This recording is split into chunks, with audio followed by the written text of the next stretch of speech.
सुंदरवन के जंगलों में टूनी चिड़िया अपने परिवार के साथ रहा करती थी।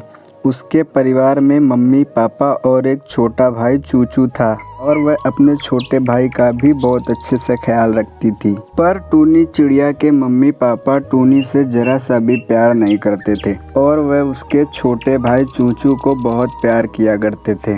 टूनी की माँ टूनी चिड़िया पर हमेशा ही गुस्सा किया करती थी। फिर एक दिन, क्यों टोनी, मैंने तुझे चूचू का कमरा साफ करने के लिए कहा था ना, लेकिन तूने अभी तक किया क्यों नहीं?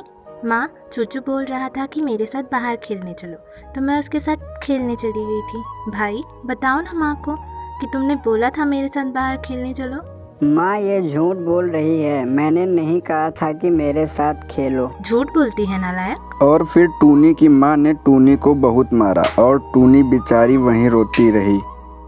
ऐसे ही दिन गुजरते रहे। टूनी चिड़िया दिन भर घर का पूरा काम किया करती और सबका ख्याल रखा करती थी, पर फिर भी उसे रोज मार और डांट पड़ती रहती थी।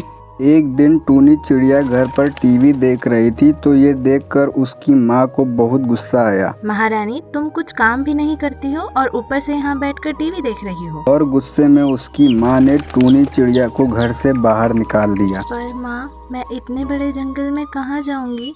माँ ने एक बात न सुनी और टूनी चिड़िया को घर से बाहर निकाल दिया।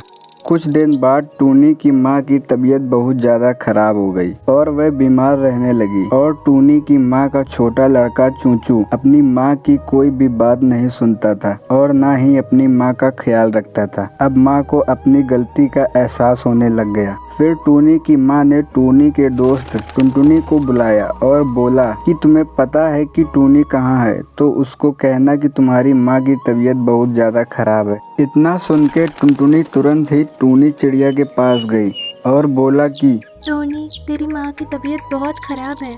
टूनी चिड़िया को जैसे ही ये बात पता चली, वह तुरंत ही अपने माँ के पास गई और उनका अच्छे से ख्याल रखने लगी, क्योंकि वह अपने माँ से बहुत ही प्यार करती थी। फिर कुछ दिनों बाद उसकी माँ फिर से पहले जैसे बिल्कुल ही ठीक हो गई। टोनी बेटा, मुझे माफ़ कर दो। मैंने तुम्हारे साथ कितना गलत किया, फिर भी तुमने मेरा इतना ख्याल रखा। और फिर टूनी चिड़िया फिर से खुशी खुशी अपने मम्मी पापा के साथ रहने लगी।